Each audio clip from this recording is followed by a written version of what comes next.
Yeah, a very good morning to you all. Welcome along to the program. I'm Chamberlain. So It's a beautiful Tuesday morning from here in Lagos, Nigeria. I'm Kayode Kilo, and you're welcome. yeah. And the state of affairs will always be a huge talking Oh, yes. point, time and again, especially because it turns out that so many actions of different people in political office holders at that position, leadership position, affects what happens in the economy, which ultimately affects how lots of people carry on with their businesses, what they do, how they do what they do. So, but yeah, a lot stops at the president's table. A lot, as a matter of fact. And oh dear, many have different opinion about what really is going on, from the medical doctors strike to several strikes. Oh, yeah. And so it almost looks as though, as if we don't, so I just wonder sometimes. I mean, we've tried different approaches to ending all of these problems, and after that, the doctors leaving the country, taking professional exams in other parts of the country, parts of the world, Yeah. and then moving on. But then, you do remember Pastor Tunde Bakare, former running mate of the president. He very vocal Oh, yeah. about some of the things, and says what he feels, how he sees it. And so, he did speak about his relationship with the president. Also spoke about, in his previous sermons, you've heard him say a thing or two about that. And so it was a very interesting perspective that he gave recently. Oh, yes. And I think for a lot of people, it's quite important to hear those sort of views, because for him, he was quite close to the president. I mean, for you to be the running mate to a presidential candidate, it means you'll have had to travel miles, kilometers together, had to share ideas, ideologies, and the rest. So it was important to sort of compare then with now, as people say, then versus now, and understand and give Nigerians a sense of maybe at least what goes through the mind of Mr. President from an insider at that point. And it was quite instructive for me that he said very important things. You'll hear those things in a moment. But for me, one thing that stuck out was doing the same thing and expecting a different result. And I mean, it's a saying we say a lot. So for me, Pastor Bakari was of the opinion that, if you want to eventually preserve your legacy such that in the next 10 years after you've left office, people will look back and say, okay, that administration got this and this right, and for that reason, this administration did so well, then some things need to change. And the second thing for me, which is quite tricky, is just how much stakes those people who are part of you coming into office have after you've come into office. So people rallied around, for example, gave not just money, gave their time, gave their human capital, as it were, gave their reputation. And the question a lot of people ask is, so what happens when that person gets into office? Will your views, your opinions, and the rest, will it still matter? I don't know how long this statement from Pastor Tunde Bakare will go, how far it will go, but I think it's good for you to listen yourself and deduce what you will deduce. Does look like you and some of your friends helped the APC in whatever manner in which you did. And you had a trust in the person of President Buhari, for example. Is that trust still there as we speak? Well, the Bible says we should not trust the arms of flesh or put our trust in princes. The only person you can trust absolutely is God Almighty, because the arms of flesh will fail. The best of men are still men at the very best. From his own utterance, especially when he granted the last interview, the few occasions he had spoken to this nation, he himself was overwhelmed by the things happening. And so a tree does not make a forest. And if I were in his shoes, and I'm not the president, and I'm not suggesting anything or trying to, flight a kite there, I would try other things. If what I've been doing does not work, maybe it's another time to look for those who can really deliver instead of this doldrum. We have been going around about this mountain for 8 years. Something needs to be done if he's mindful of his legacy, and that's been my cry, that's all. If there's going to be an outstanding enduring legacy that cannot easily be erased or rubbished. Some things need to be done very, very soon. So whatever it is, they must sit down and put on their thinking cap and say, look, we cannot let it continue this way. A mighty army is about to rise from the valley of dry bones. If you have ever read Ezekiel 37, the hopeless are going to get hope and they're going to rise and demand for what is right.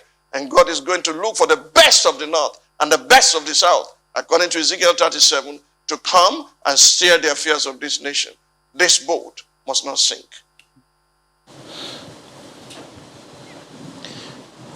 Well, for the full interview, yes, it's way, way more than that. Stay tuned to Channels Television by 9 a.m. today and 11 p.m. later in the day. So for the full length of that special interview with Pastor Tunde Bakare, do tune to Channels Television. Stay with Channels Television at 9 a.m. and 11 p.m. today. All right then, so let's go ahead and take a look at some of the dailies today and see how and what they highlight. And well, we'll start with the Abuja Inquirer, incidentally, today. Yeah, we'll start with anyone, can't we? Okay, so let's take a look at the Abuja. Oh, it's Okay. News Direct? Wow. Okay. I think the direction moved to News Direct. Okay, Right? so go ahead then. Okay, this is on PDP crisis. The team played a fast one on us this morning. And you see controversies trail court verdict over Secondus's removal as national chairman. Recall that court judgment, well, clearly, as you would expect, there'll be a lot of opinions and sides to it. And I mean, this is not the first time we've seen the court making decisions for political parties, as it were. It would seem the intra-party mechanics seem to fail, so people will take it to the court. And then you hear the political party saying, well, you did not exhaust what they call it, the party... Intra-party mechanisms. Yeah, and people are like, well, clearly this was heading for a full-blown I think crisis. the PDP is used to it by now, so we know that they've been there, done that in terms of court matters. But can you really say you've done that in terms of getting court decisions in your internal political party affairs? I don't know. And I think it speaks volumes, really, about political parties. We saw it play out in the APC as well. Some will say still playing out. I mean, recall the whole constitutional crisis. That's the term people have used. But that's a big one on Nigeria News Direct this morning. Take a look at Daily Independence today. Tambawal advises Buhari against grazing reserves. So it turns out that there are more voices about this now, the grazing reserve. Look at the rider, the first of which says, asks him to resuscitate them only where people are interested. Says Nigeria needs a nationalists, not tribalists, as leader in 2023.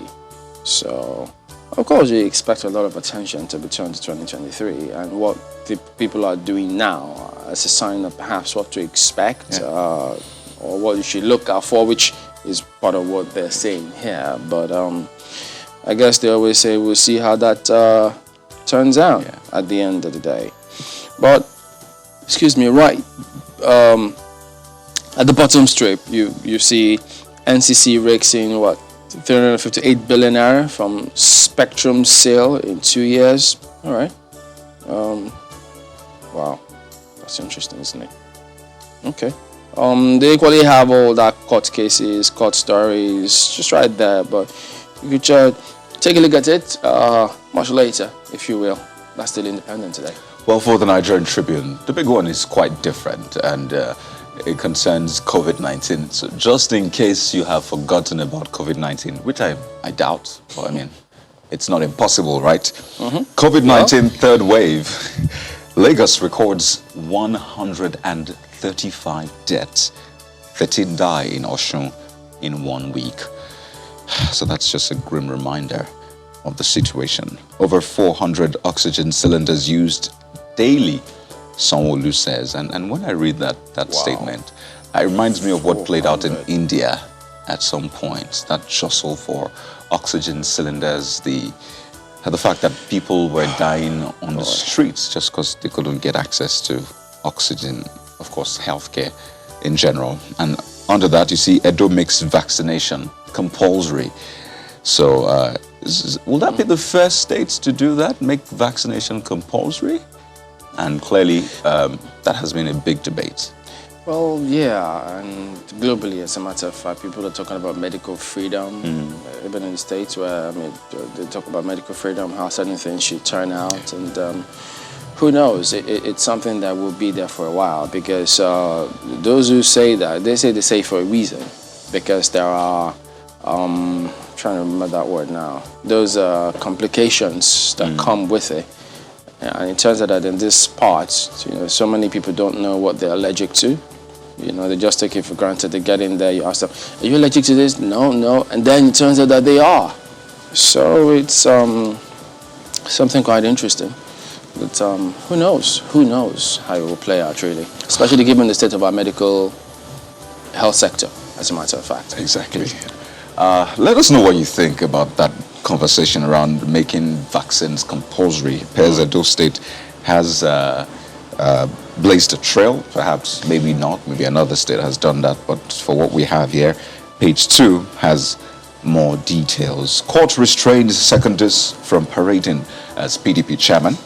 That's a page 3 read, and that story from the governor of Sokoto State, Aminu Tambuwal, saying Nigeria needs detribalized, incorruptible leader for 2023. Of course, the doctors' strike makes front page as well.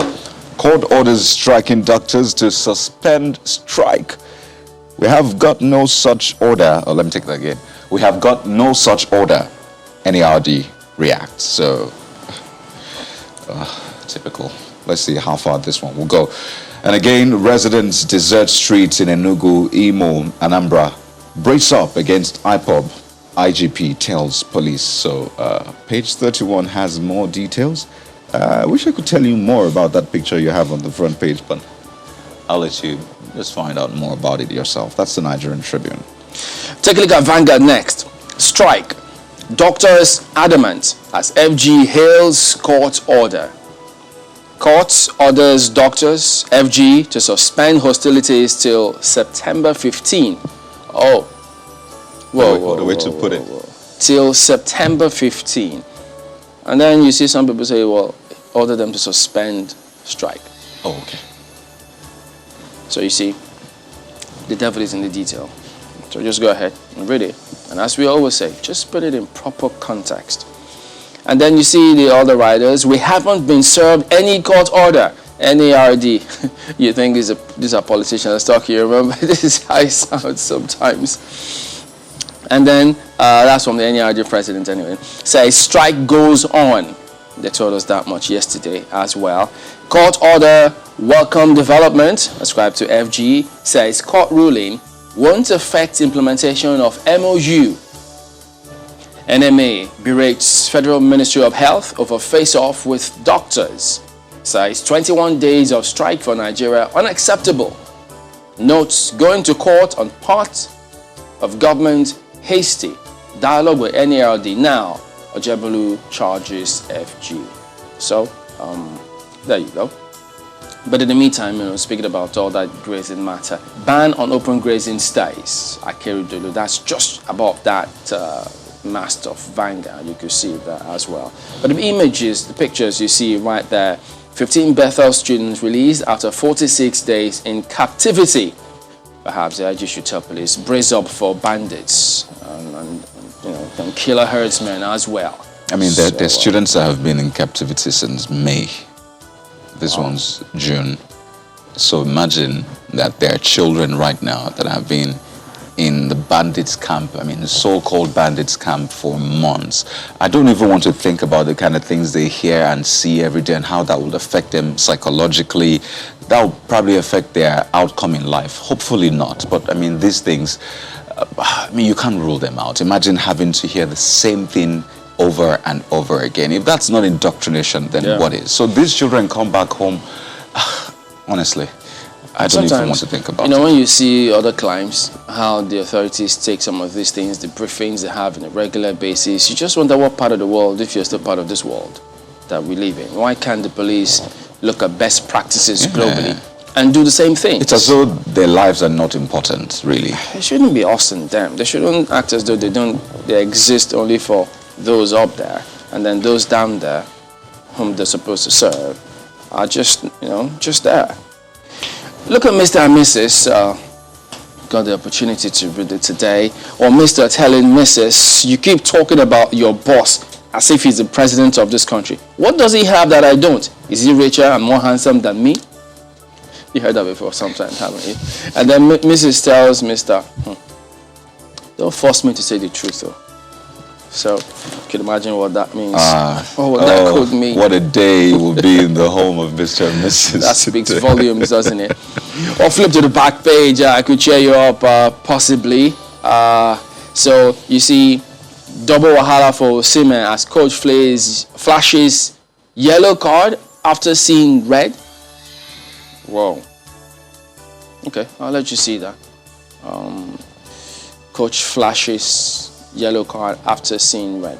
Well, that's Vanguard today. So. Is that wordplay? Because I didn't catch the proceedings there. So is that a wordplay, or that's really? That's why I'm encouraging people to just go ahead and see that and put it in the proper context and find out, whoa, what's going on? And then things always change in different clams. So is this a new one?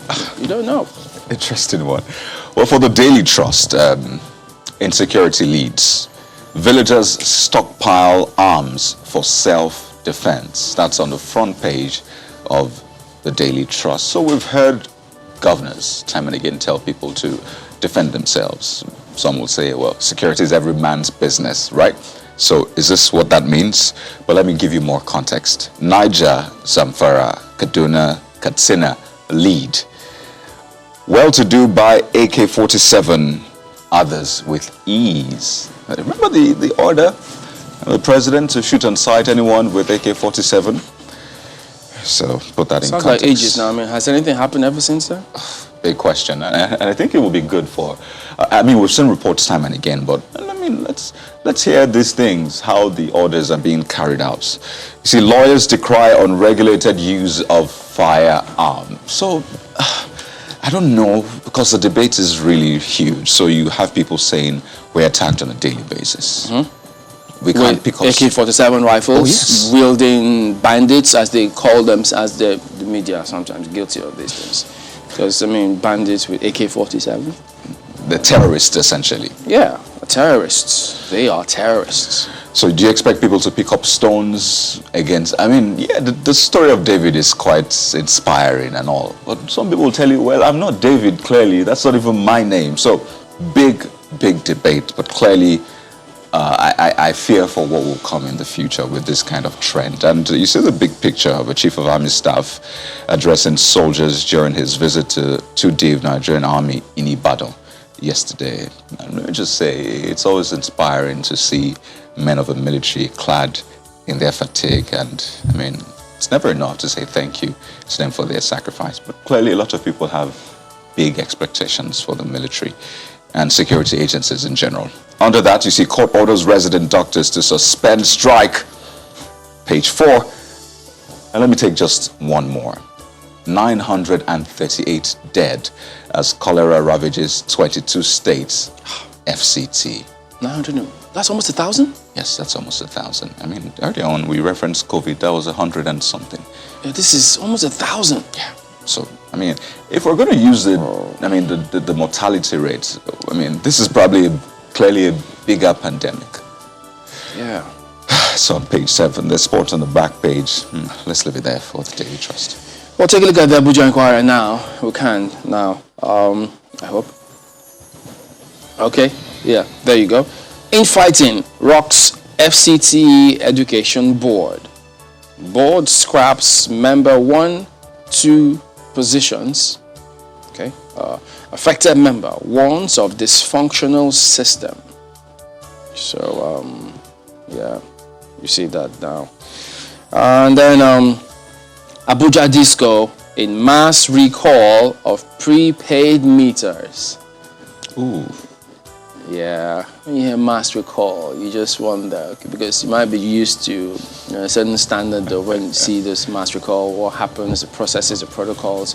So could that be the same thing here if it's mass recall, or just return it and then you're no, I don't know. You know, I'm actually feeling for the consumer, because I imagine what they've gone through just to get that prepaid meter. But better safe than sorry, right? I mean, you don't want to have, I don't know why this recall was done. Maybe more details will be in the papers, but better safe than sorry. But it's very painful. But look at what residents allege ploy to use estimated billing. Exactly the point, because they probably have had to endure estimated bill, and so they get the prepaid meter and then you yank it off, well, perhaps for good reason. So, but then, equally dramatic, you see, company denies widespread recall. Okay, so who's recalling? Oh, dear. Wow. Whose report do we believe now? Remind me of yesterday's report that students said the institution was offering a certain program. The institution said, no, we're not offering it. The brochure says, yes, they're offering it. So, Oh, boy. oh, I shouldn't laugh, actually. It's not funny at all. Well, there you go. That's Buja Inquiry. Well, the Daily Times is next with the lead story, NARD kicks as court orders suspension of strike. That's on the front page of the Daily Times newspaper. So yes, that's the big one for the Daily Times. And on top of the nameplate, you see that one, COVID-19. Lagos records 135 deaths in third wave as cases rise. I recently spoke to someone working in one of the laboratories, and what the person had to say was that the pressure is massive now. They get loads of cases, people getting tested, and you know, a lot of people travelers. Not travelers, people that, I mean, essentially it's not just travelers that get tested. And yeah, sure. Even at that time, like 3 months back, travelers were still getting tested. But now, because of the rising cases, the person actually said, well, people need to be more careful. Because, I mean, they see the rates of positivity and they're like, whoa, we hope it doesn't get worse. So please be cautious. There's Daily Times, like flashback. Daily Times has been doing that. And the lead story for this old front page says, old party leaders accused of dictatorship. And you know how sometimes what happened then is happening now, and you wonder, have the times really changed?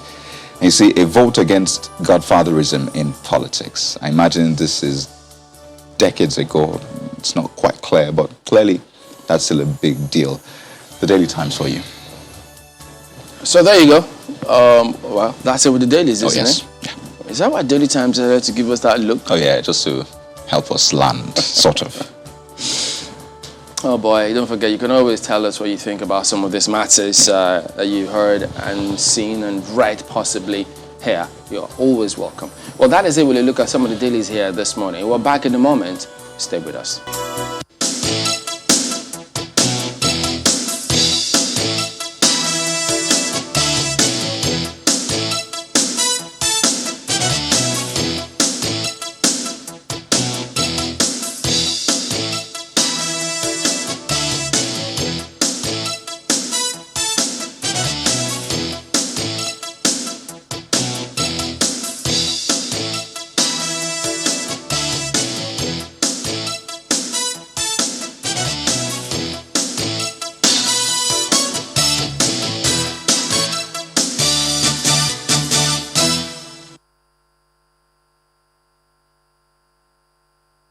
Support of ranching, we are in support of domesticating cattle. We are in support of modern ways in which both the cattle and the Fulani man can rest from this very worrisome, very tiring, very unproductive way in which it can be done. What we are insisting on is that this haste to sign laws that ban open grazing is both counterproductive. It is very damaging to the spirit of coexistence, and it begs the question. Now, there's a point at which the laws that are being signed to ban open grazing coincide with this idea of rediscovering roots and grazing reserves.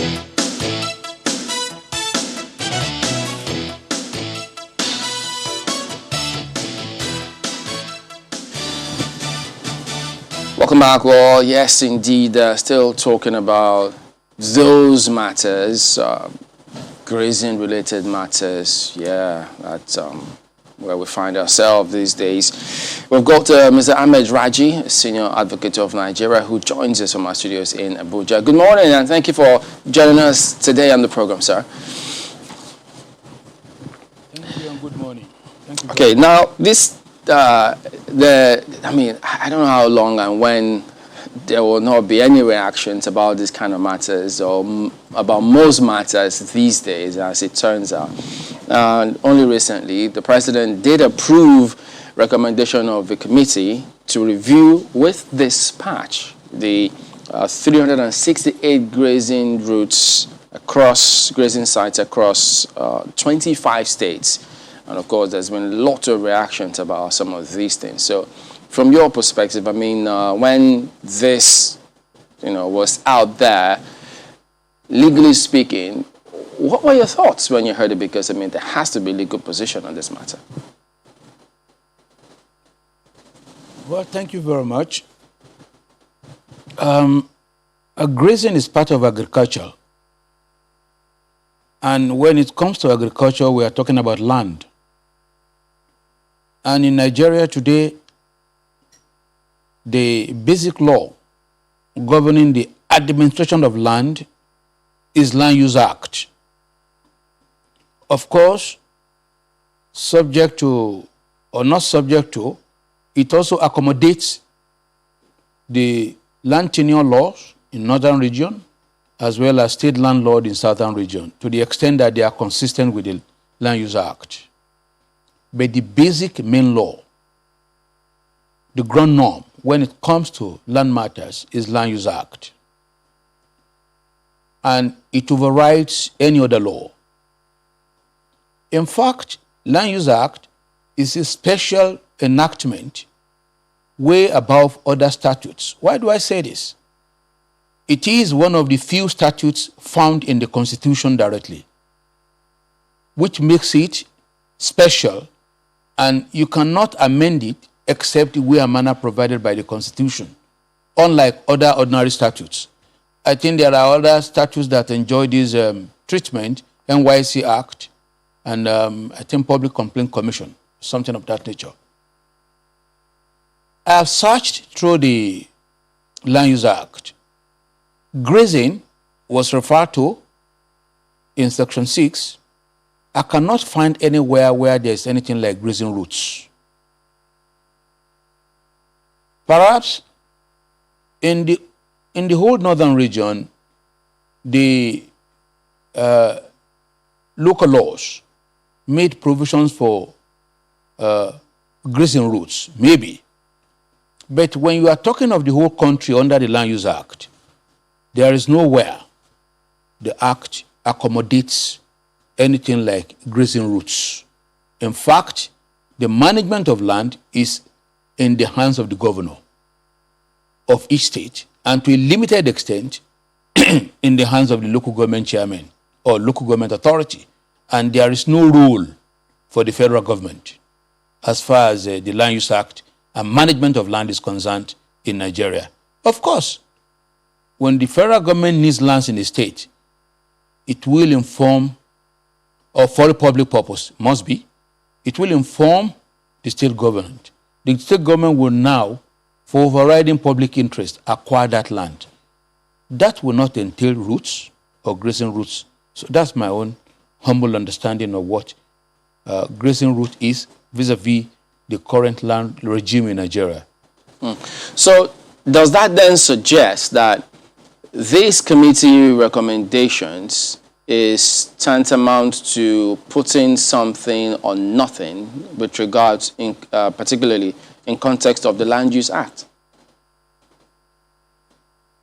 Well, I won't put it that far. I will only advise them to go and study the Land Use Act properly and see whatever they are doing, whether it's cognizable, whether it has basis, whether there is any legal basis for it.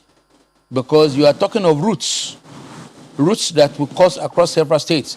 Does the federal government have the virus to administer lands across the 36 states of the Federation? apart from FCT Abuja and where they have federal establishments in parts of the country? I doubt it. Because when you look at the Land Use Act, it vests the land in the governor, especially when it comes to right of occupancy, statutory. And when it comes to customary right of occupancy, that is vested in the local government authority, of course, subject to the overriding power of the governor. But the governor holds the land in trustee for the people.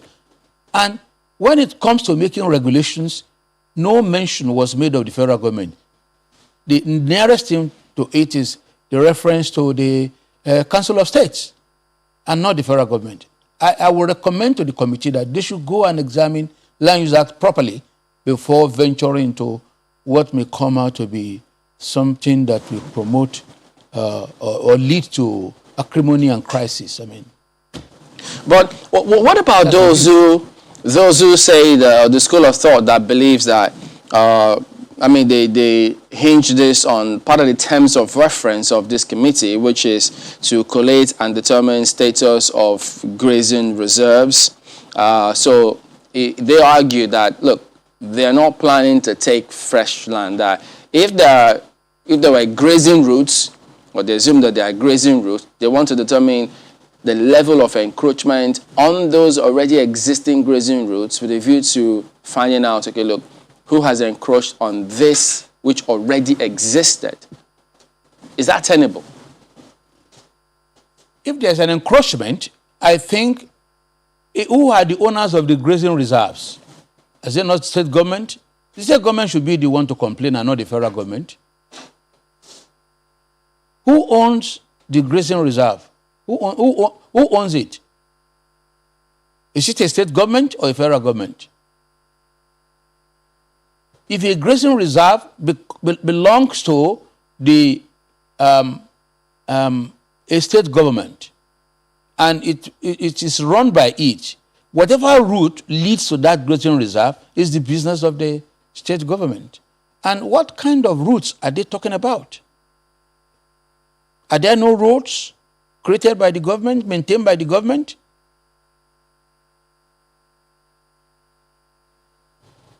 Okay. And is grazing the only occupation? Agriculture is just one. Agriculture is the main occupation. Grazing is under it. What about those into cassava? What are their roots? Or fishery? Which roots do they have in the water? Or in the sea? Okay, well, quite a number of issues to raise, So I believe, really. So looking at that press release, pardon me, you can add that to the question. So looking at the press release that says that the president has approved the review of grazing reserves in 25 states, and they say it numbers 368 grazing sites across those states. So some people have tried to weigh this. I mean, looking at it, this is a State House press release. This is a release from essentially the presidency, not a random release. So they assume that things will have been thought through quite well, especially when you look at the committee and the makeup of that committee. So they thought, okay, assuming but not conceding that, this is based on that grazing reserve law of 64-65, which essentially, as you mentioned, was for the northern part of the country, was from a northern parliament at that time. So what happens, or what happened to those grazing reserves in respect of that law? What is the fate of those reserves today? well, so long as those laws or state law or the law of northern region is still in the status books, interested states can still resuscitate the grazing reserves. And any southern state, because why do we have reserve? It's for fuel security. And if the southern states, they believe they don't have a threat to food security, or they have silos, or they have whatever, there is no problem. But the grazing they are talking about now is about cattle. And they want to trace the routes for the movement of the cattle. The question is, does the federal government have the right under the Land Use Act to restore or reopen any grazing route, because this will mean a certain ownership over portions of land, which land has been vested in the governor of each state, in trust for the people. So, my humble understanding is a careful reading of the Land Use Act is not against grazing reserve. No. It's the routes they are talking about that is a challenge. And I want the committee to look carefully into the issue before it snowballs into a real legal gymnastics. Okay, in fact, it's good you mentioned that committee, because looking at the makeup of the committee, the members include the governor of Kebbi State, who is vice chairman, National Food Security Council, Abubakar Bagudu, the governor of Ebonyi State and chairman of next subcommittee on NLTP, which has been another issue of debate. That's Governor Umahi. We also have the Minister of Water Resources, Minister of Agriculture and Rural Development. We have Minister of Environment. There's a technical subcommittee as well, which has representatives from the Ministry of Justice. So, I mean, to look at the legal perspective, I believe the Surveyor General of the Federation, National Agricultural Land Development Authority, National Space Research Development Agency. So how will they miss this, really? Is it possible that they missed this important point that you have raised? Well, these are eminent Nigerians you have mentioned. I have a lot of regard for all of them, especially His Excellency the Governor of Kebbi State, Atiku Bagudu. I have a lot of respect for him. But you know, when you are looking at things and then reports are being generated, let's wait until they finish the entire exercise. But it's good we are granting this interview. They should go and get copies of the Land Use Act, study it carefully, and be well guided. Because I do not think grazing routes has a place, a national grazing routes has a place under the Land Use Act. So I have a lot of respect for all those individuals you have mentioned. They are eminent Nigerians. There's no doubt about that. But so it is very possible that in the deliberations, they perhaps missed some of those germane points you raised, and therefore they should go back and look at it. Is that what you're saying? Yes, because, you know, they are mortals who are liable to errors and what have you. But I know that at the end of the day, they will come to something very acceptable and in line with the law. Because no matter how powerful, no matter how big, no matter the committee, this committee is not even statutory. It's just an ad hoc thing, just to assist the federal government. And even if it's statutory, it cannot operate above the law. It must operate within the law. It must recommend within the law. Nobody is above the law. Okay, again, I go back to that law of 1964-65, and some have said that it actually creates 415, I recall a government official saying that, well, there were 415 grazing reserves, or routes, whatever the term is, in that particular law. But this release from the State House says that there are 368 across 25 states. So if that law at that time was for northern Nigeria, some say there are 19 states in northern Nigeria, how then is it possible to have these reserves across 25 states? Does that raise questions for you as well? Well, it all depends on, until we see the law and we see nobody has seen any document up to now. We have been told that they're going to come out with a gazette wherein these routes have been identified. Until we see that, then we'll be able to comment. All this figure of 25 states, 30 states, until we see the documents, then one will be able to comment. Because you know the northern region then is has about 19 states today in the country.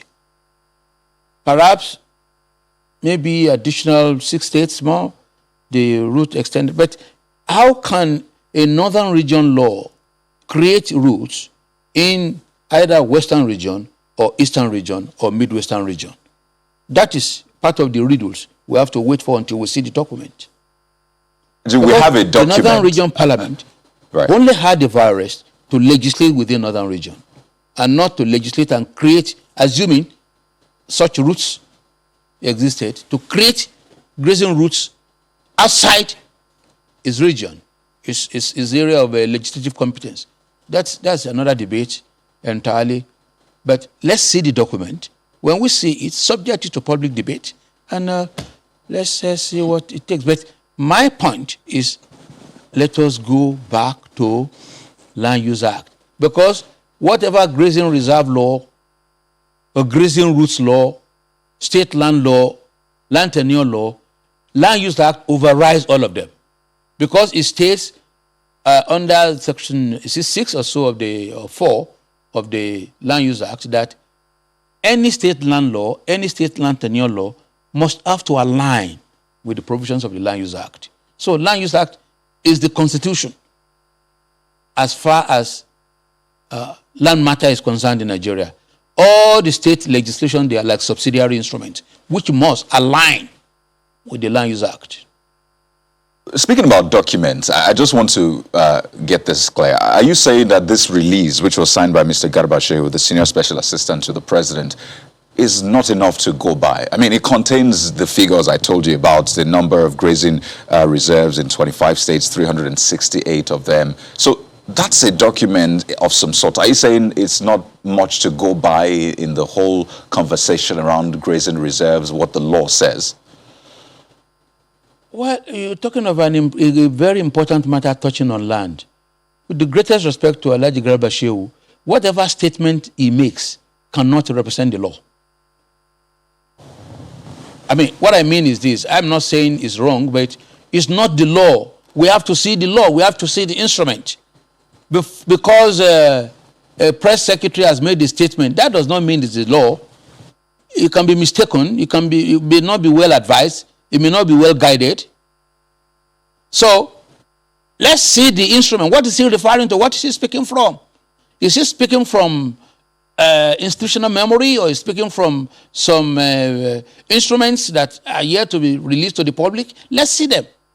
It cannot, because a press secretary has come out to say A, B, C, D, therefore, that's all. No, that cannot be.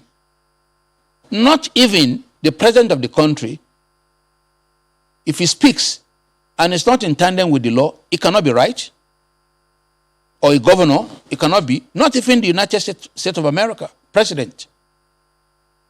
When President Trump rolled out some policies on banning people or preventing some people from coming in or going out and what have you, by way of speech or an executive order, it was set aside.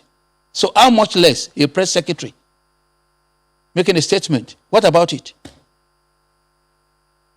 But you know, Mr. Raji, part of members of the technical committee, they were also drawn from Ministry of Justice, Surveyor General's office, and then they also recommended production, that's the committee now, recommended production of maps, geo-mapping, tagging of sites, analysis of findings and report presentation, as well as design appropriate communication on grazing reserves and operations. While we wait to see this document, but I'm trying to understand the intent, the intention, or the thinking of this committee, because, you know, several people have talked about cattle colony, ranching, national livestock transformation plan, different nomenclature, description about some of these things. What do you really think is going on here just taking a look at the big picture and perhaps what has happened before, and then looking at this current situation? Well, your guess is as good as mine. But what I think, why is all this debate? I believe it is because of the herders-farmers clash and all this encroachment on land and conflict, and then not so much of herders, the harmless ones or what have you, but those who have now come disguising as herders, but they are real criminals, killing, maiming, and doing all sorts of things, in which they have said these are foreigners. This is what has brought about all this. So what is playing out is, look, yes, everybody wants food security, is a very desirable program.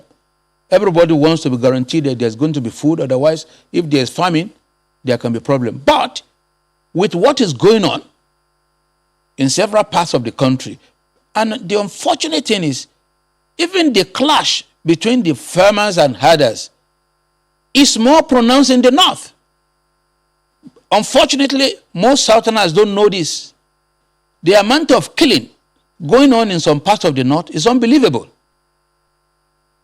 Raping, killing, maiming, these hardened herders, harmed, doing all sorts of things.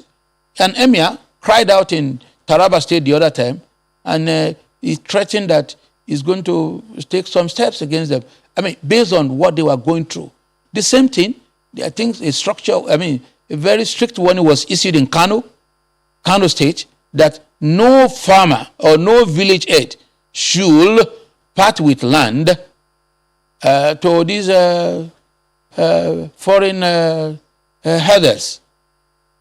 So I think it's all an attempt to address this, and why people are apprehensive, if I may guess, is because why creating routes for at this time when these harmed herders have become a terror on people? Why now creating routes for them? I think this is what everything boils down to. And you can see that from the cry of the governor of Benue State, who I think has been much more, it's more on the receiving end, according to report. And if you listen to the views of the highly respected senior lawyer, Mr. Femi Falana, you will see all SAN, you will see all these coming out from there. So I believe the government should look at the problems on ground and devise means of resolving the problems rather than looking into routes which may fuel further suspicion and create a bad impression as if somebody is trying to protect the armed others.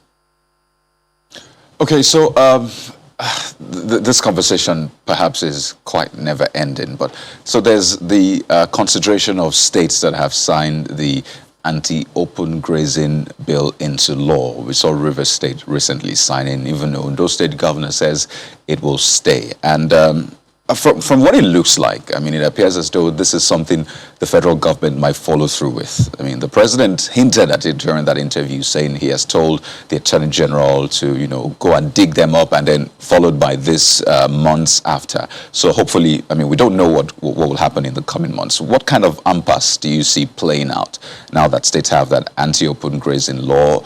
If the federal government says we're going ahead with this, what do you see playing out? Well, it's not just the southern states. Northern states, the governors met and they say no to open grazing. Like I just said a while ago, the killing is more in the north. It's more. But unfortunately, it is not being given attention. The north has suffered more in the hands of the herders, going to villages, killing people, and all sorts of things happening there. So if all the states, all the governors are saying we don't want open grazing, I don't know where federal government is going to apply its own policy. Whether there is another hemisphere, I don't know. All the governors, they are saying no to open grazing. And when it comes to a policy like grazing and what have you, I think the state has more in control, because the land is more under the control of the state. If we put it on a percentage, all the states put together, they control 90% of the land in Nigeria, maybe less than 10% to the federal government. So where will the federal government apply its open grazing policy? Where?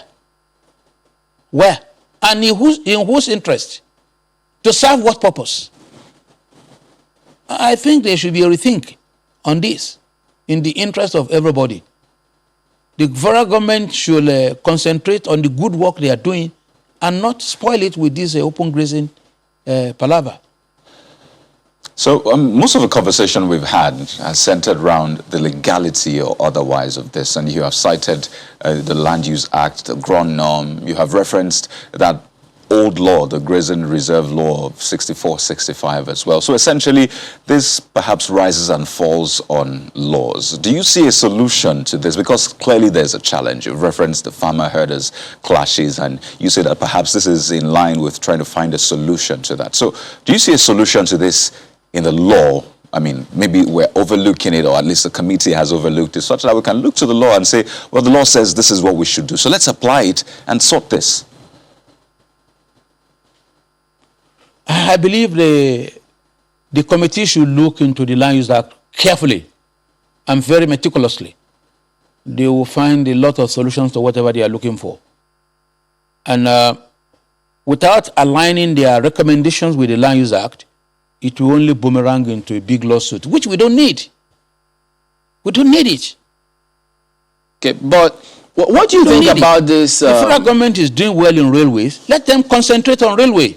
Okay. To be transporting goods and human beings. Okay, could you talk to us about in a progressive system? Go ahead, cattle please. That the cattle, those who want to eat cattle, I think one of the leaders then said that, look, if I am in government, if I win, nobody will be slaughtering cow in the north, in the south. The whole slaughtering will be done in the north, and then it will be shipped to the south within just hours, fresh. And then it will be distributed to the several places and whatever. Of course, challenges for the cattle rearers, I mean, what do? They can be accommodated in the ranches. So that's my take on that, and I believe the federal government can do better on this than talk to us about this, your impression about this Article 3 of the ECOWAS protocol concerning free movement of cattle and other livestock, and they say with a special permit. Lots of people have referenced it. What do you think about it? Well, it is not free, completely free. They have to test those animals. They have to test them. Because if they have diseases and what have you, it's subject to conditions. You can't just bring in cattle from anywhere and then say that, we have free movement. No. I think Mr. Falana spoke extensively on this, and he referenced all the various articles of the protocol. And you will see that there's a limit. It's not unconditional. Because you are coming from a ECOWAS country, so you can. No, that's not true. They have to test them. They have to ensure that there are no diseases, so that you can. It's not a completely free movement, unchecked and unconditional free movement. No, that is not so. So, what if? Because you've talked a lot about the Land Use Act being superior to several other provisions. What if that Land Use Act is amended? What if it's amended? Yes. What? Why not? I'm talking of the law as it is today. But the good thing about Land Use Act is like a provision of the Constitution. The way and manner to amend it is very cumbersome. The procedure is cumbersome. And there must have to be a consensus. And you have to justify it. So we wait until it is amended. I'll reserve my comments. So I think a lot of people because agree. I don't want to... Please, you can land on that. You don't want to... Speaking on supposition, on heave. We're talking about what is on ground now. Not supposition. What if it is not amended? Well, still talking about what's on ground now. So I think a lot of people agree that, the herders need to find a place where they can essentially do their business. And that's what a lot of people call it. It's a business. So ranching, people have said, is a way forward. But I think the challenge now is how to go about it. So you have the federal government talking about certain grazing reserves across states, some saying, well, that's not how you should go about it. There's a Land Use Act. So practically speaking now, if anyone wants to do the business of rearing cattle, livestock business, and then we agree that ranching is the way to go, what is the process to follow according to law? Where you look at, where do you want to site your ranch? Look at if there is an applicable law governing it. If there's no applicable law, you hide under general business.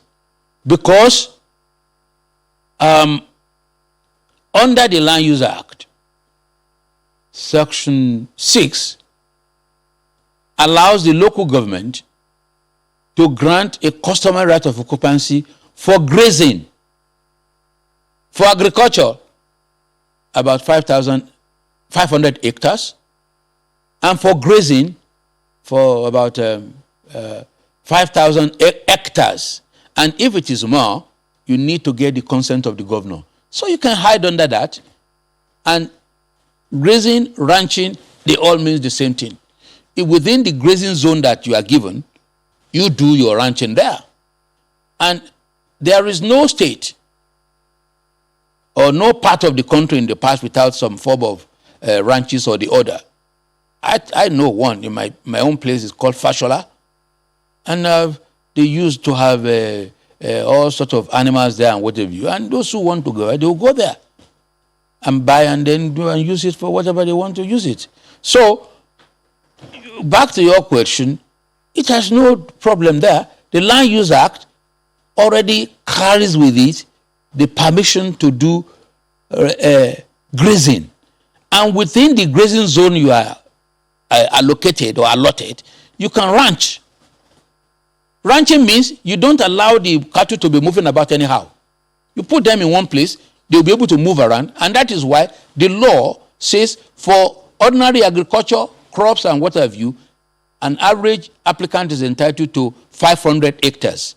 But for ranching, for grazing for animals and what have you, you are entitled to 5,000 hectares. And if it is going to be more, you need the consent of the governor. Why do they allow 5,000 hectares? It is to allow for movement within the ranch for the cattle and what have you. Well, that's all. Mr. Raji, we're winding down now, but may I, turn your attention to a scenario that played out and published on June 24 this year, wherein the SGF, Mr. Boss Mustafa, had attended this annual conference of Nigerian Institute of Estate Surveyors and Valuers in Abuja. And therein, he was quoted to have said, the federal government is reviewing the Land Use Act of 1978, and that they're going to take out the sections inhibiting economic development to ensure faster development. Well, that's a welcome development. He does not say they will now create they will structure Land Use Act in a way as to support open grazing or to create routes. He didn't say that. He said to move economy. One of the ways they can move economy is to look at the provisions for consent under Section 22 of the Land Use Act, which many business interests have been complaining about. Perhaps that is what he has in mind. But until it unfolds or we see it, we are waiting. On a final note, Mr. Boss Mustafa is a very senior lawyer. Is an eminent administrator, and he understands business. And I think when he's talking to the estate people or estate valuers and whatever you, and he's talking about touching Land Use Act, he must have in mind what I've just said now, especially Section 22, which has been a naughty one, ranging from the case of Savannah Bank and Ajilo and what have you, all those kind of things. And people are complaining that it's mostly business. All this requirement of consent and consent and consent is Muslim business.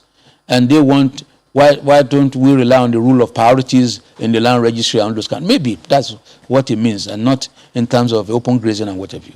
Okay, guess. please give us an insight into this one before we let you go. So speaking of considerations that need to be made, people have said the cultural perspective should also be included, and they reference the lifestyle of majority of herders, saying they're not sedentary, they're migratory, as it were, and they also reference, desertification, overgrazing, which has reduced, the land available to graze and the rest. Do you think that consideration, especially the cultural one, which talks about moving from one place to the other, that's how it's been done for centuries, hence that's how it should be done? Do you think there's any consideration for that in law and in solving this problem?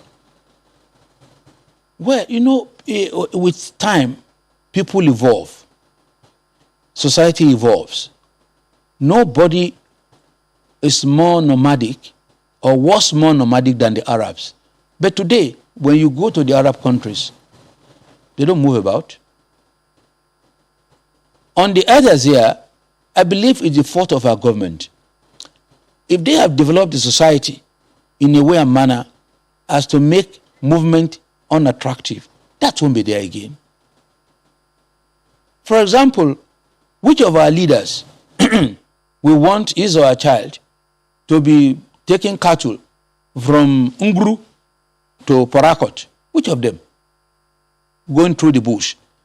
In the yesteryears, we used to go to Mecca, or they used to go to Mecca by road. But today, you cannot even talk of going to Mecca by land. I mean, by vehicle. They were trekking. They would trek. But such is no longer fashionable. So, nobody is born to remain nomadic. Most of the officers today, they were at one time or the other nomads. But today, will their children be nomads? So something should be done to change the lifestyle of these people, to make it unattractive for them to remain nomadic, to be in a place and do their work, have access to good things of life, and then in a just society where everybody will have equal opportunity. Why do you allow people to go into the bush and being exposed to dangers of snakes, scorpions, wild animals? I believe the government is failing in its duty to protect these herders. And when you allow people to undergo this, they become hardened. And when they become hardened, they can do anything. So the society owes it a duty to make sure that nomadic life does not continue. This is my take. All right then, Mr. Ahmed Raji, Senior Advocate of Nigeria, thank you very much indeed for your perspectives this morning. Thank you. Well, back in a moment. Stay with us.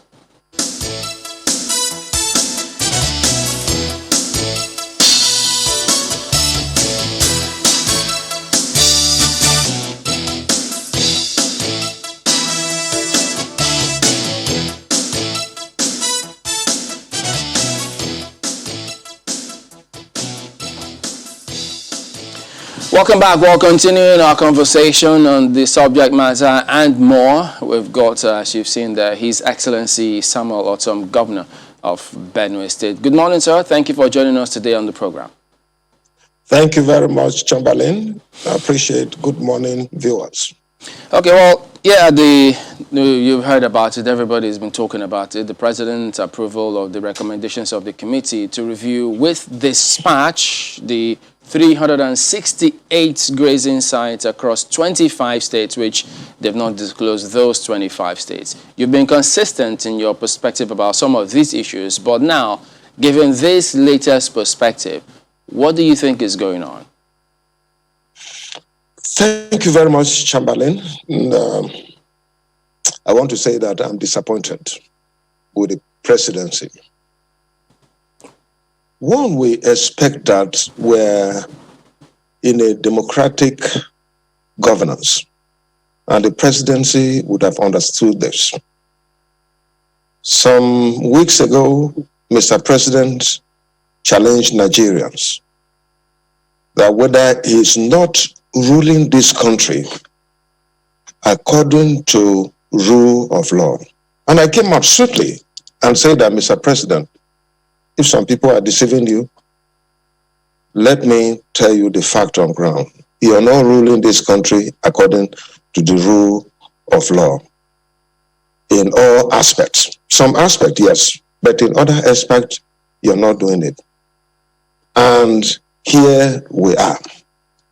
Let me tell you, is Mr. President not having an Attorney General to advise him on what the law says about land administration? Everybody knows I'm not a lawyer, and I must not be a lawyer to know what land administration in Nigeria is, because there is the Land Use Act enshrined in the Constitution of the Federal Republic of Nigeria. And it amazes me for Mr. President to come out to say that he will revive obsolete grazing reserves and grazing routes. Where are you going to have that? I have had personal conversation with our president, and I've had personal conversation with Mr. President handlers. And I have said, look, when we had grazing routes and grazing reserves, what was the total population of Nigeria? Less than 40 million. This was when it was initiated. But then it was as a result of the laws governing northern Nigeria. Today, as I talk to you, we're over 200 million people. So how do you expect the same thing? The land that used to exist have not increased. It is the same 923,000 square kilometers that we had, but even less because of the ceding of Bakassi to other parts, to the Cameroons. Now, you are talking about in 2021, you're saying that open grazing should supersede every other activities of government, whether it is schools, settlements of our people, roads construction, and other markets and other activities of human beings. Then I begin to wonder, how are we going to achieve this? So if Mr. President respects the law, the Land Use Act gives the governors the power to preside over land administration on behalf of the people that they govern. And so that is where we are. It's amazing, and I'm surprised to hear this coming from Mr. President, as if he doesn't have an Attorney General, as if he doesn't have lawyers around him to advise him. I think Mr. President was misquoted, or he did it out of error. And he should come out and apologize to Nigerians, because there is no basis whatsoever for this to be going on when we know we have a constitution and the laws that are available. The point is very simple. We have National Economic Council. This is Mr. President's council, inaugurated by him and chaired by the Vice President of the Federal Republic of Nigeria. The 36 governors and some key ministers, including Minister of Federal Capital Territory, are members of this council. We saw this coming, and we sat down and said, how can we resolve this? The entire council came out with a resolution like, let us establish a committee that will go around and assess the situation and come back with recommendations that will help curb these problems that we have in Nigeria today. The committee did this work. They came to Benue State. All the stakeholders were invited and they participated.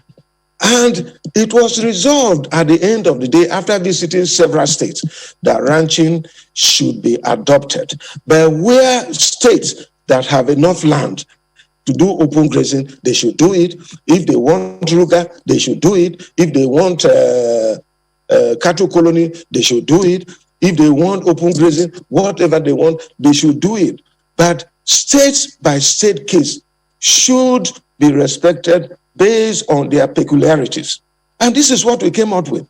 And a policy was adopted by National Economic Council, but Mr. President chose not to implement the resolution of this council. But rather, you hear about Ruga, you hear about cattle colony, you hear about open grazing and all that. And if today in Nigeria, the whole country, whether south and north, majority of the states in the north, not all, have accepted that ranching should be adopted because of the challenge we have in security and all that. Because if you like it or not, today banditry, kidnappings, armed robbery, and so on is associated with open grazing. And the entire state, majority of it, which it means democracy, it must not be everybody, we have accepted that ranching should be adopted as a model to help curb insecurity, to help curb the problem of farmers and herders and all that. And if Mr. President, with all the array of very responsible people around him, will not advise him, and he will come out with a statement that he is reviving open grazing and also reviving cattle routes and grazing areas. Then it amazes me. I'm surprised. Are we in a banana republic? Yeah, but Your Excellency, let me just follow up on something in your opening remarks when you said you had spoken with the president and on a separate occasion, his handlers on a separate occasion. So what was his response when you spoke to him about this? His response, Mr. President has a set mind. Let me tell you, I have spoken to him personally. And his outing publicly also confirms what he told me. Mr. President believes that for peace to reign in Nigeria, there must be open grazing. There must be provision for cattle routes. There must be provision for grazing areas. And according to him, Mr. President feels that those grazing areas that were enacted, especially in the northern states, and cattle routes, those who have encroached on it, because I raised it with him, and he insisted that those who have encroached on it should be relocated. And that was why I told him that, look, we're no longer in the 50s. We're no longer in the 60s because the population have overgrown the land what we have. Land is not increasing, but today we have over 200 million people compared to the less than 40 million we had in the 1950s. So there is no way we can talk about open grazing. In my state, for instance, there is no land for open grazing, but there is land for ranching. And this is the global best practice. If we accept this problem will be over. And that is why most of my colleagues, in fact, the entire of my colleagues, irrespective of their party affiliation from the South, accepted that, look, the way to go, it is ranching. Most of the states in the North have also accepted that, look, the way to go, it is ranching. And I have recommended to Mr. President and his handlers that, look, just like we subsidize agriculture, and provide subsidy for fertilizer and all that, we can do the same thing for herdsmen because ranching, it can be a little bit expensive compared to open grazing. So we can actually help our herders by ensuring that we have subsidy for in terms of water we provide because their cattle takes a lot of water, in terms of fees that we provide. And we can devise several other ways. And I can assure you, I'm a farmer and I know the challenges that we're talking about. I have a ranch and I know the problems accompanying this. But at the same time, I know the potentials that we have. This is another way that we can provide millions of opportunities, millions of jobs, and also empower our people who, for now, when they cultivate rice and harvest the straw or soya beans, when they harvest the straw and all that is wasted and it is burnt. This can be turned into feeds. That is what I use in my ranch. And I've been saying that we can do all this. But Mr. President doesn't believe that. So I was not too surprised, but I was disappointed that after the entire country is talking about ranching. You have heard what Raji said, and many other responsible Nigerians who want this to be solved. But because I think Mr. President is pushing me to think that what they say about him, that he has a hidden agenda in this country, it is true, because it is very clear that he wants to Fulanize. But he is not the first person who was Fulani president. Shagari was Fulani president. Yaradua was Fulani president. They were the best president in the history. But President Buhari is the worst president when it comes to issues of security and keeping his promises. Go back and check in 2015. What did he say? Human rights issues. He talked about press freedom. He talked about the economy. He talked about corruption. He talked about security. Tell me one thing that Mr. President have achieved. He has achieved some level of development in other sectors. But truly, these prominent things that is a concern to Nigerians, and we're all worried. Tell me where Mr. President have come out to address this matter. Is this corruption? We are worse in the history of this country. That corruption, well, it's interesting. Your Excellency, it's interesting that you also score him well in some areas, at least said in some other sectors. I'm an objective person, and I always say the truth. Right. So I imagine that when this came out, maybe when the president first mentioned, these grazing routes during that interview a while back, you must have gone back in time as well to look at that law of 64-65, which is applicable, at that time, to northern Nigeria. And I'd like to find out what you found out, especially for Benue State. I mean, you've been at the receiving end of this, the farmer herders squabbles, for some time now. What did you find out regarding those old grazing reserves? How much of them are in Benue State, because they say 360 something across 25 states, but how much of those old grazing reserves are in Benue State? My brother, let me tell you, there is no grazing reserves. They are just trying to impose it on Benue as of today, just to punish us for our stand against the Fulanization agenda of Mr. President. That is it. There has not been any gazetted grazing reserve or grazing routes here in Benue State. Why is Mr. President trying to impose his will on Benue people? This will not be accepted. But even if the grazing reserves and grazing routes were applicable to Benue State, today we are no longer in the 60s. We are no longer in the 50s. And there is an act regulating land administration in Nigeria, which gives the governors powers to preside over land. There is no politics. It is not Mr. President. This is a federation. Mr. President has his own responsibility, and we have our own. What we do is to complement each other. If federal government wants land, as I talk to you, and I have been given to them, they will apply. From me, in Benue State here, all the federal government agencies who apply for land, we give them. But it is true the land administration in Benue State. So that law, it is no longer applicable to Benue State. It is no longer applicable to other parts of Nigeria. And I think that Mr. President is wrong. And that is why I say that the lawyers around him, very senior lawyers, very responsible people, why can't they advise Mr. President that what you're saying is wrong? They should be able to advise him before this thing happens, because it's contradictory. Let me tell you, even Mr. President accepts ranching. Or is it because he comes from Katsina State that he can give 6.5 billion naira for ranching and come back to say that other states must do open grazing? And you also heard the governor of Katsina State who said that open grazing is un-Islamic. Katsina State is predominantly an Islamic state. And he said that open grazing is un-Islamic. So is the Bible. In Exodus, the Bible bans open grazing. That is even before we came here.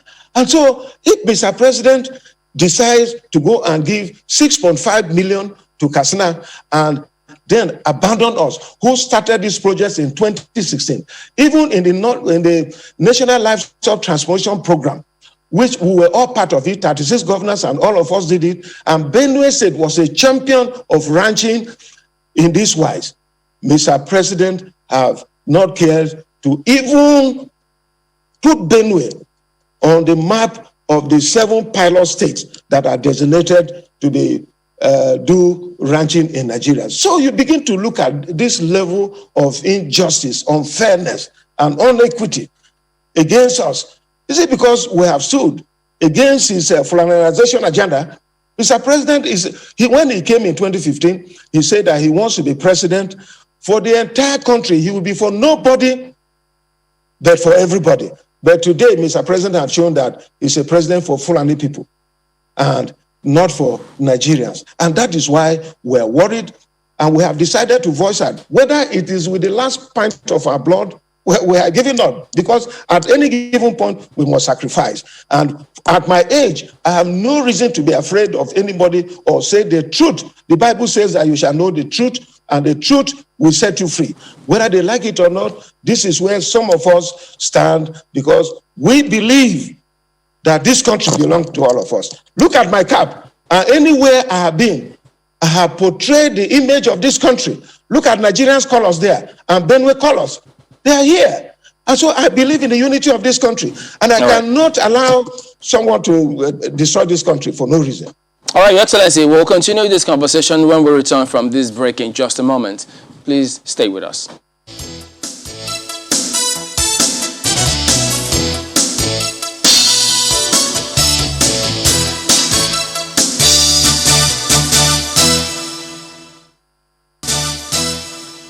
Welcome back to Sunrise Today. We are with His Excellency Samuel Ortom, Governor of Benue State. Well, when you spoke about the funds allocated to Katsina State for ranching, are you asking that the same thing be done to Benue and other states who would like to have it? Thank you very much. Whatever is good for the goods is good for the gender. That is the point. Mr. President is President of the Federal Republic of Nigeria, and he cannot restrict himself to Katsina, where he comes from, alone. He must reach out to other states, especially states that are prepared for ranching. That is what he would have done, and that is what I'm saying, that every state in Nigeria that wants to do ranching, like the entire southern states, should also be supported with any support from the federal government. And those in the northern states that want to do it, they should do it. There are other states that have accepted that they want to do open grazing. Mr. President should support them to do open grazing. We are not against that. But you can't select Katsina State, where is your state, and then allow some of us out. With that, you're telling us, are we not part of Nigerians? Are we not part of the Federation of the Federal Republic of Nigeria? So this is the point that we are making. And I feel so sad that Mr. President have chosen to do this. We voted him in 2015 as a man with integrity, as a man who has the capacity to look over the affairs of the entire country, not just his own home state, and not just his Fulani kinsmen.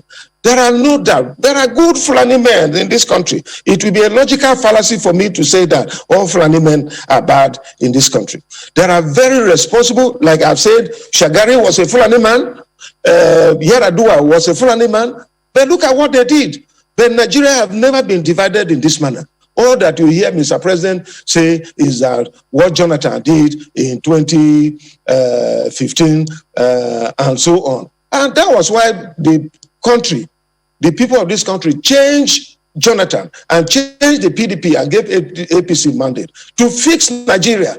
But look, you heard what the former CBM governor and also former emir of Kano, you heard what he said. Nigeria in these 6 years have been taken back 20 years back. So we are back. We're not progressing. We have retrograded back 20 years as far as we're concerned in this country. And that is where we are. And it's amazing me for those who keep quiet. I want to let them know that the day of reckoning is coming, when nobody will have a place to run. It is our right, it is our duty to call Mr. President to order that where he's taking this country is not correct. And that is why I commended him when he sought from Nigerians that, look, is he now governing the country well? Is he not governing the country according to the rules of the law? Is he not governing the country based on the Constitution of the Federal Republic of Nigeria? I came out the following day and swiftly told him that, Mr. President, if anybody tells you that you're governing the country according to the Constitution of the Federal Republic of Nigeria, they are telling you lies. They are just sycophants and mediocres trying to make from you. Otherwise, look at the Federal Character Commission. Are we saying that the appointments at the federal level, is it what represents federal character in this country? Is it not nepotism that is going on? Look at everything. And Mr. President seems to keep a blind eye, and people keep quiet. They don't want to say it. But for some of us, we have given ourselves that whatever happens, for speaking the truth, let it come. I'm not just a Christian. I'm a born-again Christian. And we believe in the Bible. We believe that other religions should also live. That is why you have not had any religious crisis here in Benue State. Because whether you want to be a Christian, you want to be an Islamic scholar, or you want to practice Islam, you want to practice paganism, you want to practice native religion, you're free to do that.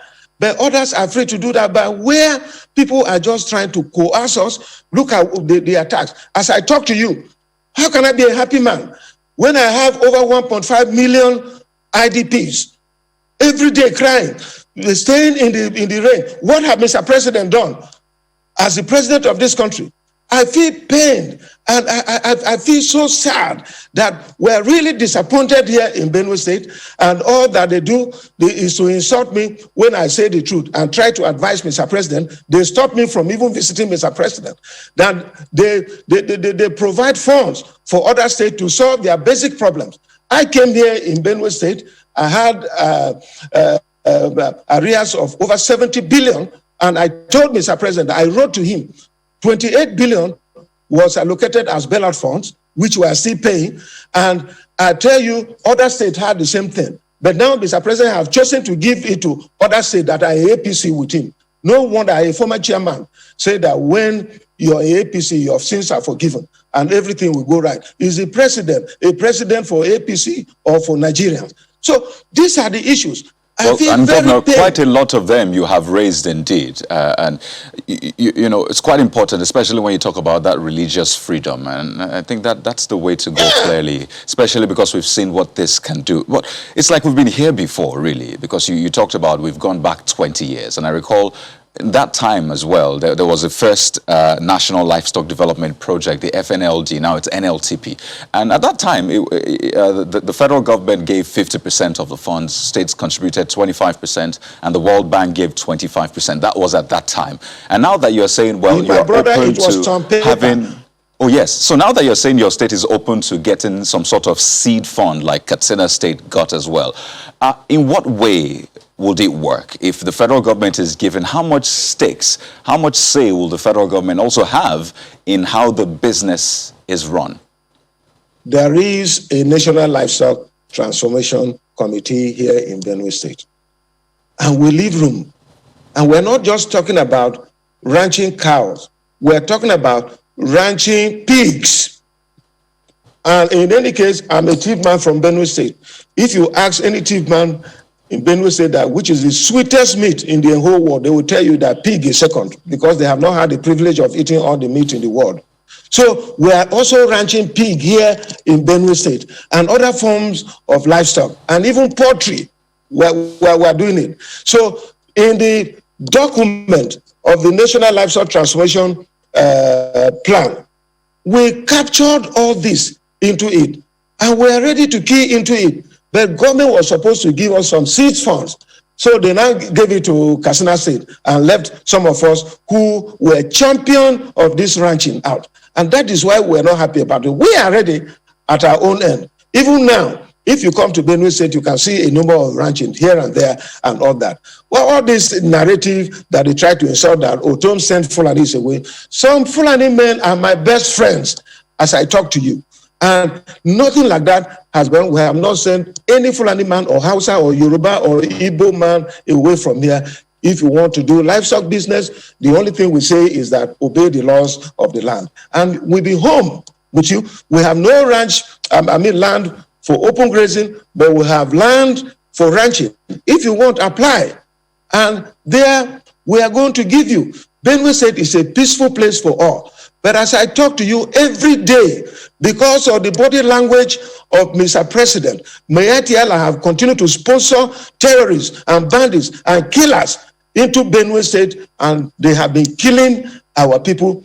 But recently I spoke to my people, and they told me whether it will require Mr. President, especially when he made a pronouncement about open grazing. People have told me to tell Mr. President, and since they have blocked me from seeing him, this is the only medium that I have. Maybe one person, he may not be listening to this himself, but maybe one person around him may hear it. Since they have blocked me from listening, I want to tell him that if he wants, let him come and kill everybody in Benue State, then he can have the land for his kinsmen, the Fulani people, so that they can take over the land and do whatever they want. Everything. We're a law-abiding government. About the Miyetti Allah, and when you say that, how much of this evidence have you given to the police, and what is being done about it? I recall we had that conversation with your deputy some time back, but it's important to know how far you have gone in escalating this and what is being done about that. Even right from 2017, when this law was enacted, and Miyetti Allah came out and said that they were not going to obey the law, that they will fight against us, and quickly alerted the presidency. The documents are there. They are stamped by the presidency. I have them. And nothing was done. And I told them that as far as I know, this when they issue threat, they come. So proactive steps should be taken. I wrote to the security agencies, the Nigerian police, the DSS, and all that. And nothing was done until 2018, 1st of January, when more than 73 people were massacred here in Benue State. And I still went to Mr. President, and all that I heard from him was to tell me that I should go and learn and tell my people to learn to live with their neighbors. Neighbors with AK-47 who come and kill our people, rape our women, rape our children, destroy our ancestral homes, and tell us that we cannot do anything. They are in power. And you want me to keep quiet? For what? I have alerted the presidency, and at intervals, several times, not once, not twice, not thrice, I have alerted the presidency, and nothing was done to curb this. Mayati Allah, as I talk to you, they are in Abuja with Mr. President, going in convoys with enough security men, being paid from taxpayers' money in Abuja, being protected as I talk to you. And they talk rubbish. They own up to the killings in Benue State, and I wrote to the security agencies, I wrote to nothing has been done. They even attempted assassination on my life, and their wing called Fulani Nationality Movement, who said they were going to take over this country by force because Nigeria belongs to them, that Excellency, they have no other country other than Nigeria. The police, eventually they said they were investigating that matter. They sent certain people, the army put up posts about that. What is the latest information about that from the investigations being carried out? The last one I heard was when the Inspector General of Police said that they are investigating it, but it is not what I said. But what I said have not been told to me. What is happening, what was the outcome of the investigation as I talk to you today. And when the people that were sent here to investigate this matter came to brief me before they left for Abuja, they told me that they arrested some Fulani men. And up to today, I have not heard anything. A governor of a state were just 36 and attempted assassination on him. I was with security men, so I couldn't have been lying to say that I ran for 1.5 kilometers. I did run. They would have killed me. My security details, ask them, they are here. They are agents of the federal government. They worked hard. They chased those people out and had to pull me aside, and I ran for 1 hour, for 1.5 kilometers. Those who say that Ortom was lying, a 60-year-old man cannot run. I tell him, I keep myself fit and I can run for even 3 kilometers and so on. But up to today, as I talk to you, I have not heard any report from the security agencies as to whether they are prosecuting these people or as to whether the number of people, their identity and all that. But the people that came to me here before they left for Abuja told me it was Fulani men. And they claimed that some natives were also involved. The majority of the people, 12 of them were Fulani men. That was the brief I got here. And since then, I have not had anything outside what the Inspector General of Police said in the villa when he visited, that they are investigating. It is all, how long does it take to investigate? It is said that justice delayed is justice denied. You know, you've spoken about, you've spoken about several people around the president, because if you look at that committee, there are governors there, there are people from Ministry of Justice, Surveyor General's office. But about some of these matters, Minister of Agric too. Inclusive, yes. But the Nigeria Governors Forum, very strong pressure group, if not the strongest pressure group in this country if they want to be. They can take a position, they can put up positions on certain things. Do you think they should equally speak up on this? I mean, they may have previously, but given the way the things are now, with this fresh perspective, should they be speaking strongly on the matter? I tell you the truth, the Nigerian Governors Forum, I have made my position known to the Governors Forum, but I'm just one governor out of 36. And I think for the virtue of the fact that the Southern governors, out of the 17 governors in the South, it includes our own chairman. He was there when a resolution was made and reached out to the entire nation by the chairman, the governor of Edo State. They resolved that this is what should happen. But instead of getting commendation, you can imagine the castigation that was meted out to the governor of Edo State and the Southern governors. And where our Attorney General, I think that he was misquoted, but he would have denied it. You know, I like giving people opportunity to own things for themselves. He said that what the Southern governors did was as good that the Northern governors should also meet and say that there shouldn't be sale of spare parts in the North. What relationship have this thing we're discussing with the matter of spare parts? That I don't know. So I think the position is known. And as I said, most of the governors in the North have spoken. But I think that the challenge we have here is that most people are afraid to confront this matter because of the fear of EFCC and so on. So they are afraid to come. But I tell you, what corruption are they fighting? Let me say, I've always said that if they want, they can come here in Benue State and do whatever they want. But posterity will judge them. But I think that this is the problem that is happening. Most people are afraid when you speak the truth as it is, EFCC will come after you. Even the young man who is the EFCC chairman, I believe he has the zeal when he came in and all the things that they say he wants to work. But he's being frustrated as I talk to you today. You know? So this is the point. But I have made my position, and the majority of the governors in Nigeria have made their position that the presidency is frustrating this. Otherwise, how do you account for the decision and the policy that the National Economic Council made on solving these problems once and for all, and the presidency reversing it, that quickly they should go there? In Benue State, nobody will come here to talk about that, except you can kill me or you can do whatever you want with me. I don't care. But as long as I have the mandate of my people, I still remain committed to working with them. And I want to say this to the presidency, that they will not remain there forever. Goodluck was not there forever. Obasanjo was not there forever. Abacha was not there forever. One day, when God decides, they will see the result of it. But this kind of deceit and lies and frustration that we're getting from this kind of government should not be accepted. This is not right. And I think that Nigerians, we own this country as a people. They should rise up and speak. This thing, they are protecting themselves. I borrow words from my friend Dillon Malay.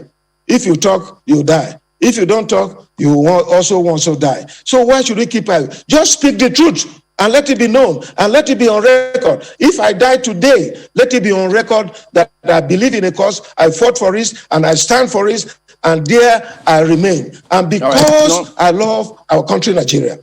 Well, Your Excellency, you were accused of arming forest guards against the law, and then they said you wanted to use them as private concern. Different perspectives have come forward, have been put out there about what you're doing with the private guards. Could you tell us what is going on? Are you arming them at the moment? Thank you very much for asking me to clarify this matter. This is one of the narratives that the presidency will set out to blackmail me. Ask anybody in Benue State since my assumption of office in 2015 whether I have a single talk less of arming private guards. That has never happened. Even Mr. President, in one of our meetings, he accused me for arming 6,000 militia in 2016. Where are the militia? Have any security man apprehended any of my militia? Just like they did to Eastern Security Network and did to Igboho. And that is what we keep saying. If you did that to Igboho and did that to Kanu and did that to Eastern Security Network, why can't you do it to Fulani herdsmen? Yesterday, I was listening in this medium, and I was told that 15 of our kidnapped children in Kaduna were released, remaining 68. Can you imagine for months? Take it, Chamberlain. If this was one of your own son or daughter, well, and I'm sure the way these people behave, they have raped those girls, small girls that were coming out of school. This is the pace we have. So they leave the main thing and begin to chase shadows. Where is one militia owned by Ortom that have been arrested? The livestock guard are a creation of the law of Benue State prohibiting open grazing. And they have a dual responsibility to protect herders. If you ranch your cattle here and anybody comes to Rosu, the person will be arrested by this livestock guard and in collaboration with the security agencies, and the person will be prosecuted. And if you bring open grazing in Benue State, you'll be arrested and prosecuted. And that is what we're doing. We believe in the rule of law. I don't believe in lawlessness. I believe in the rule of law. So there is no single militia group that is sponsored by me. Even talks in the state, they used to exist. Even when you go to build a house, they will come after you. Come to Benue State now. Anything you want to do here, develop, nothing will happen to you. So it is a lie from the presidency to try to change the narrative and to turn away the actual thing that is happening away from the people. Why do they accuse you and some politicians in Benue of associating with Ghana, as it were? Ghana, when I came in 2015, I made it public. It was in the State Security Council that we decided to grant amnesty to Ghana. And that was granted. He returned some weapons. And several of them, him alone, returned over 78 rifles. Ghana alone. And several other criminals brought weapons. We accepted this and supported them. I even provided means of livelihood to him and his cause. This was going on. But very soon we discovered that he was using the opportunity we granted to him and committing crimes. So we revoked the amnesty that we granted to him. What else will I have done? When I came in, I said that we're going to use stick and carrot approach. The carrot approach was to grant amnesty, which was approved by my Benue State Security Council. And this we carried out. But as soon as we discovered that he was going contrary to the provisions of the amnesty we granted to him, we decided to revoke it. And then he went into hiding. And I gave active support. Ask the Abakari group, ask the DSS group, ask the army, ask all the security agencies, the civil defense and all that. I actively supported them to apprehend Ghana. You know, And that was what was going on. I never played around with him. I don't condone. I told you I'm a born-again Christian. And I know that even the things that I do, if I cannot account to the people that I represent, God will also ask me one day, Ortom, what did he do? So it is not about the people, but it is about my faith before God Almighty on my last day and on the judgment seat that I do. So I have no single talk. I have no single militia. You can come and ask them. In 2015, no militia, no talk made me governor. In 2019, no militia, no talk. But the people of Benue State. So I work with them, and periodically I have stakeholders meeting with them. Like I'm going to have another one on Monday on the privatization matter that so many people are using to blackmail me and so on. And we'll discuss a number of issues, including security matters that concerns us, because I remain a democratically elected governor of Benue State, and I listen to what my people want, and I work with them. So it is cheap blackmail from the presidency to divert attention so that they can do their jihadist and Fulanization agenda of this country. I want please squeeze this in. Your Excellency, if we could just squeeze this in as we wind down in about a minute. Recall the judgment about the collection of VAT, saying that states are entitled to collect VAT and not the FIRS. We've seen Rivers State especially following suit by signing into law a bill that says, well, they are entitled to collect that. What is your state doing regarding that? Because I know that revenue generation is a big deal for states now. Thank you very much. I think that I'm someone who believes in the rule of law and due process. Whatever the court says, we'll work with it. Whatever, if we're not satisfied, we can also go to court. We have the liberty to go to court, but we must respect the laws of the land.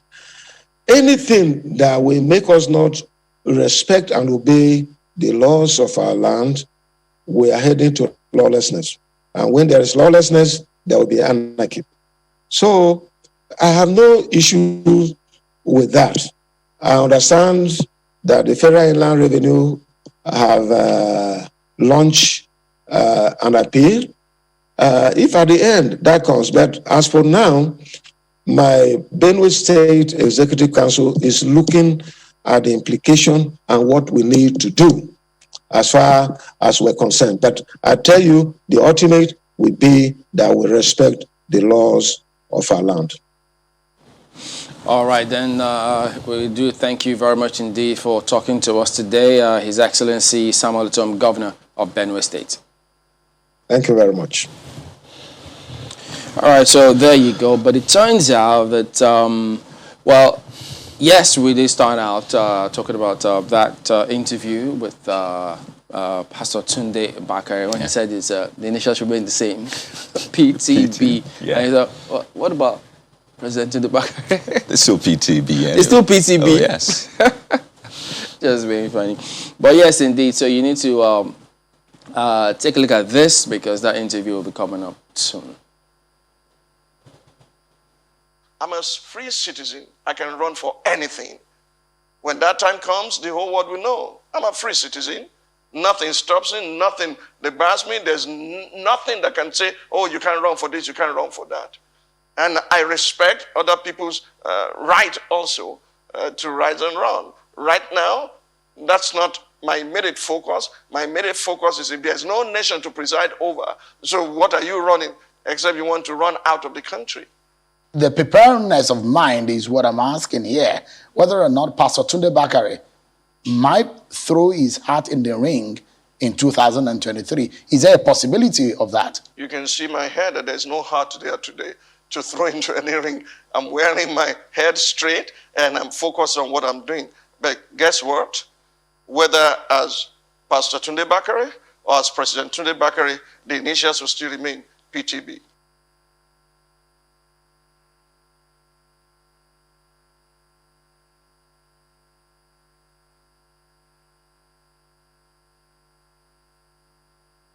Right, so the full length of that interview will be coming up today by 9 a.m. That's coming up just right after sunrise early. So you need to just stick around for that one. And then much later at 11 p.m.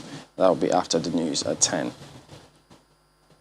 Well, we do thank you all for watching. Apologies, we can't take your messages. We thought we could do that, but not to worry. You know, we always look out for that. And tomorrow, make it a day with us because we will be here for you. Thank you all for watching. We'll see you next time. I'm Chamberlain. And I'm Kaido Kikilu. To have a fantastic day ahead.